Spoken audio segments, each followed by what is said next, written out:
What if I told you that one of the most infamous figures of the 20th century was an aspiring artist in his youth? Yes, it's true. Born in 1889 in the small Austrian town of Braunau am Inn, Adolf Hitler dreamt of a life immersed in watercolors, sketches, and grand architecture. However, his dreams were met with stern opposition from his father, a man who envisioned a different future for his son, a world far from the canvas and the sketch pad. After the death of his parents, Hitler found himself grappling with the harsh realities of life. Vienna, the city of music, art, and culture, became his home and his battleground. His days were spent in poverty and homelessness, struggling to survive, let alone thrive. Each passing day, each failing stroke of the brush, unknowingly etched the path to his transformation. Little did the world know, this struggling artist would soon turn into a dictator. How does a failed artist end up leading one of the world's most powerful nations? It's a question that haunts historians even today. The answer lies in the tumultuous period following World War I, a time when Adolf Hitler began his unexpected ascent to power. In the aftermath of the Great War, Germany was in turmoil. The Treaty of Versailles had left the nation destitute and humiliated, a fertile ground for resentment and radical ideologies. Hitler, an unknown corporal in the German army, found himself drawn to this political upheaval. In 1919, Hitler joined a small political group known as the German Workers' Party. His fiery speeches and charismatic persona quickly gained him prominence within the party, which soon evolved into the National Socialist German Workers' Party, or the Nazi Party, as it came to be known. As Hitler's influence grew, so did his ambitions. In 1923, he led an unsuccessful coup against the German government, known as the Beer Hall Putsch. This attempted power grab ended in failure, and Hitler was sentenced to prison. But far from signaling the end of his political career, his imprisonment only served to fan the flames of his ambition. While behind bars, Hitler penned his infamous manifesto, Mein Kampf, translating to My Struggle. This book outlined his political ideology, a toxic mix of extreme nationalism, anti-Semitism, and militarism. It was here that he laid out his vision for a Third Reich, a totalitarian state ruled by the Aryan race. Upon his release, Hitler returned to politics with renewed vigor. His message resonated with a population desperate for change, and his charismatic leadership attracted a growing number of followers. The Nazi Party's influence continued to grow, and by 1933, Hitler was appointed as Chancellor of Germany. Hitler had laid the foundations of his future regime while in prison, and Germany was about to experience a drastic change. His rise from a failed artist to a leader of one of the world's most powerful nations serves as a chilling reminder of how unchecked ambition and rampant nationalism can lead to unimaginable horrors. How did Hitler manage to control an entire nation with fear and propaganda? An intriguing question that takes us to the heart of the Reign of Terror that began with Hitler's rise to power as Chancellor in 1933 and later as Führer in 1934.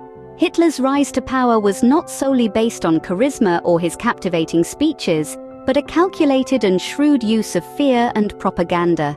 He capitalized on the economic turmoil and resentment in Germany following World War I, promising a return to glory and prosperity. Hitler's vision of a racially pure and dominant Germany appealed to those desperate for change and hope. Upon his appointment as Chancellor, Hitler wasted no time in implementing policies that would enable him to consolidate his power and control over Germany. His government passed the Enabling Act, which granted him near absolute power. He then began a systematic purge of political opponents and dissenters, effectively silencing any opposition. This was the onset of Hitler's reign of terror. Hitler's regime was characterized by a wave of oppressive policies, leading to World War II and the Holocaust. He implemented aggressive foreign policies and expansionist ideology, which ultimately led to the outbreak of the Second World War. Meanwhile, the Holocaust, Hitler's horrific genocide against the Jewish people, led to the deaths of 6 million Jews. Throughout all this, Hitler's use of propaganda was masterful. He manipulated media to portray himself as a savior, a beacon of hope for a beleaguered nation. His propaganda machine worked relentlessly to indoctrinate the German people, spreading fear and hatred against perceived enemies, particularly the Jews. The fear he instilled served to keep the populace in check, too terrified to oppose him. Under Hitler's reign, Germany became a state of fear, leading to one of the darkest periods in human history. Hitler's reign of terror is a stark reminder of the dangers of unbridled power and the nefarious use of propaganda, a lesson that remains all too relevant today. What led to the downfall of one of history's most notorious dictators? As with any story, there's a climax and a resolution. For Adolf Hitler, the climax arrived with World War II, a global conflict of unprecedented scale. Hitler's ambition overreached, leading to a series of strategic blunders that marked the beginning of the end for his regime. One such blunder was the invasion of the Soviet Union in 1941.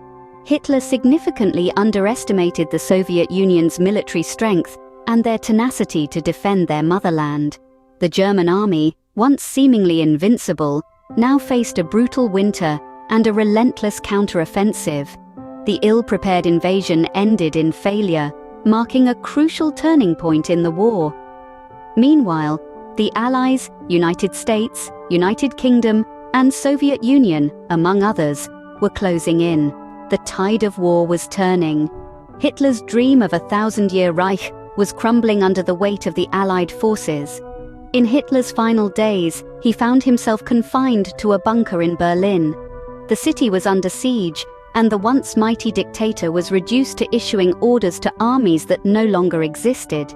The walls were closing in. In April 1945, Hitler made the decision to take his own life, alongside his newly wedded wife, Eva Braun.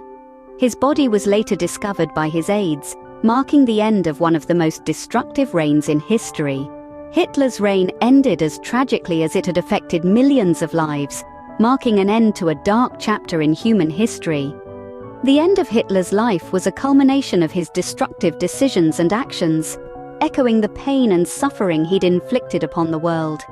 His downfall serves as a stark reminder of the consequence of unchecked ambition and the devastating cost of war.